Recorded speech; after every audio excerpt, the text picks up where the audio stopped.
now. But before we go on, I feel I do need to react to something. I'm a fan of Ethic. No. I've huge fan. You know, what I like about this new wave is there is a way in which this sexual revolution, right, will even increase our democratic space, makes us free, right? From that perception. Because didn't we come through? We came through the Moi days. We came through the first thing on the news every Sunday is Moi in church, right? Exactly. You know, it's a very structured.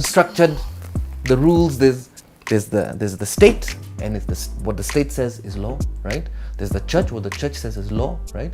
And so when it comes to where will we learn democracy, my wife always asks, where will people learn democracy? You don't learn democracy at home because your father is boss. Yes. Right? You don't learn it in school. You don't learn it in school because the teacher will smack it out of you, right? You don't learn it in church because the pastor is always right, right? So where will we learn democracy? And weirdly, I think that these young kids being there like, yes, we know what the church is saying, right? Yes, we know what our parents are saying. This is what we are saying about whatever's going on. About whatever's going on is a very important voice, right? And God bless. This is my view on that. Huh? Since you've opened Pandora's box, this is what I had this conversation with somebody, and of course they looked at me from the perception of a gospel musician and what it is that I said, don't look at me from that lens. Just ask me as a human being. So I told them the best thing that is happening with the new musicians is that they are bringing an obsessive love back for Kenyan music. You get, there's a revolution that this new style or this new, it's like kapuka on steroids or that genge element. There is that amazing element that they are bringing that is a obsessive love. I've been in a club and I've seen when the songs come on and I'm like, look, the last time I saw this was Mos and yeah, you get, exactly. I'm on that level. I'm like, what is going on is amazing. You know, big up to Willie Paul for jumping on their style in terms of from an instrumental perspective and trying to capture and run with it. I said that's all nice and wonderful. Secondly, I say, who sat with these guys from the older generation?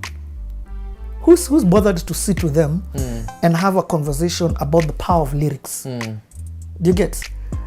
Whether we like it or not, that's why you wrote your songs the way you wrote your songs, because you understood that the power of the content, by content I'm just talking about lyrics and whatever, could convey. And I mean, even when you talked about Five Alive and the platform and things you could do, I never blaming these kids. I always ask the question, have you bothered to sit with them?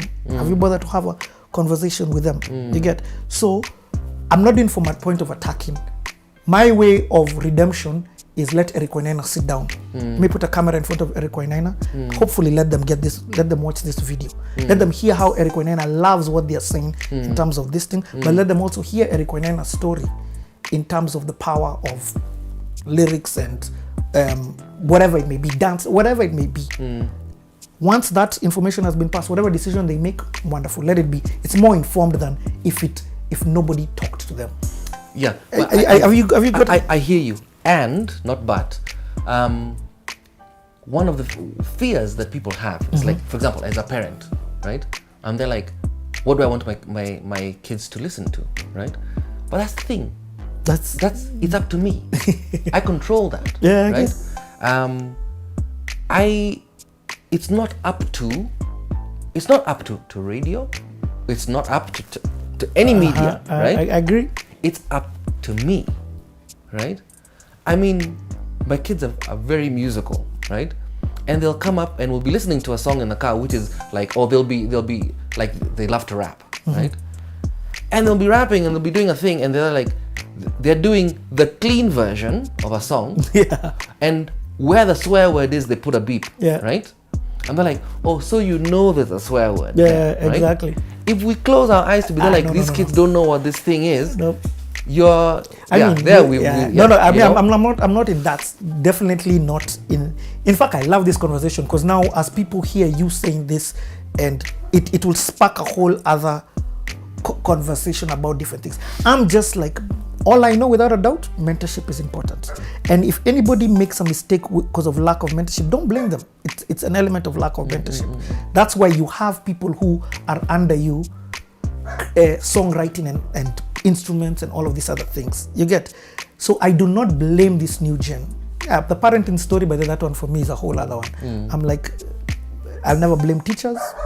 It all comes down to your household. You get? But anyway, that's another conversation that can go on for 10 days. Let me say this.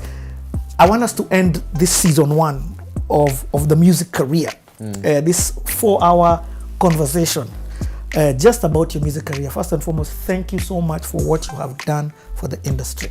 Oh, thanks. Yani, and I'm so glad that I can say this when you're living and you're alive. I mean that honestly, from the bottom of my heart, thank you so much for what you've done for this industry. Thousands of musicians in this country, knowingly or unknowingly, stand on your shoulders. You get? So thank you for what you've done. Thank you for the space. Thank you for what you continue to do. Thank you for just the fun-loving deck music and all these other jams that we've danced to. Keep it coming. For those of you guys who, please get his music. If you've never listened to Sawa Sawa, Nchi, Kenyan, go download that album and just listen to it. Now I'm even going to re-download it. Download all albums and just listen and have an appreciation for the journey. There's another side to Eric Wainaina's life that people don't know. And that one is another 4-hour conversation. It's what he has done in the theater world, musical theater world, that is absolutely incredible. We don't want to rush over it. So we will be back, probably even at the new venue, but we'll be back and this story will continue from there. So this is not a goodbye. This is just a, we'll be back. Thank you, Richie. Parting shot? Hit the pause. Parting shot. We've already done a parting shot. No, man, just keep on keeping on is what they used to say. What do you mean? No, you've already done Daima Kenya. No, you've not. You've done Kenya only. Oh, right. Swahili version. That is the parting shot.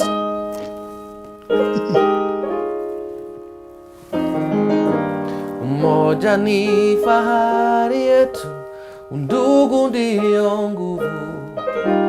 Chuki na ukabila hatutaki hata kamwe. Lazima tuungane, tuijenge nchi yetu. Pasiwe hata moja anayetenganisha. Naishi na tumaini, najitolea Daima Kenya. Hakika ya bendera ni uthabiti wangu. Nyeusi ya wananchi na nyekundu ni ya damu. Kijani ni ya ardhi, nyeupe ya amani. Daima mimi ni Mkenya, mwananchi mzalendo.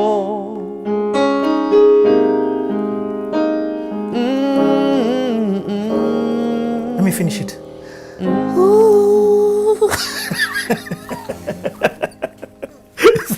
Nice one. So, cheers, Eric. We'll be back. Guys.